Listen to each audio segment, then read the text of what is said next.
Hi everyone, আসসালামু আলাইকুম। কী অবস্থা সবার, কেমন আছেন? চলে আসলাম একটা রান্না নিয়ে। কি করব খুঁজে পাচ্ছি না, তাই আজকে একটু রান্না করলাম, ভিডিও করলাম।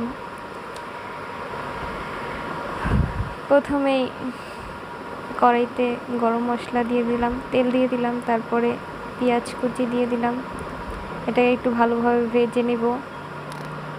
এরপরে ভাজা হলে একটু লবণ দিয়ে দেবো।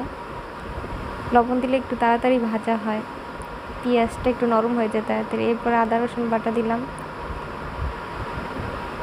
তারপর একটু নাড়াচাড়া করে আম্মু পাশে মরিচ বেটে দিচ্ছিল, আমি একটু হলুদ দিয়ে নিলাম।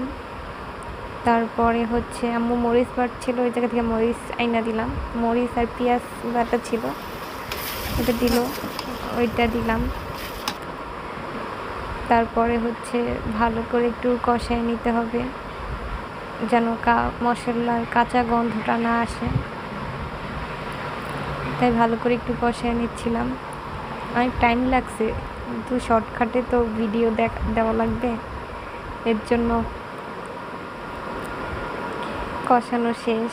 এখন গোশগুলো, মুরগির গোশ রান্না করছিলাম, আসলে বলাই হয় নাই। মুরগির গোশটা দিয়ে নিলাম। এটা আমাদের দেশি মুরগি, পালের মুরগি, আম্মু পালে ওই মুরগি, মোরগ না, সরি মুরগি, মেবি, হ্যাঁ মুরগি। তারপর মুরগিগুলো দিয়ে একটু নেড়ে চেড়ে কষায় নিচ্ছি। ভালোভাবে কষাইলে ভালো লাগে তরকারিটা খাইতে। একটু ঝোল দিয়ে কষায় নিছি, ঝোলটা দেখানো হয় নাই, দেওয়াটা হালকা একটু ঝোল দিয়ে পানি দিয়ে কষায় নিছি। একটু ঢেকে দেব।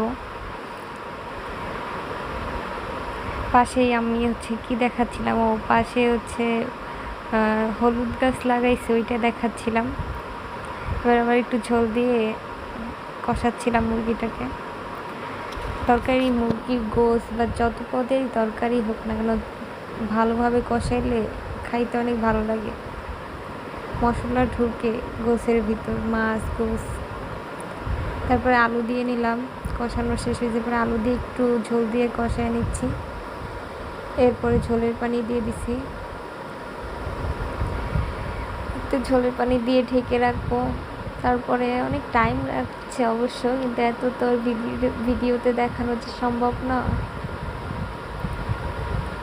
এরপরে ঝোল মানে যতটুকু রাখবো ততটুকু হয়ে গেছে। জিরা গুঁড়ো দিয়ে দিলাম, ভাজা জিরা গুঁড়ো। এখন একটু লো আছে রাইখা দিব।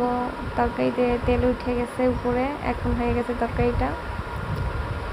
এখন নামিয়ে নিব। এই তো আমার তরকারি কেমন হয়েছে সবাই জানাবেন। আল্লাহ হাফেজ।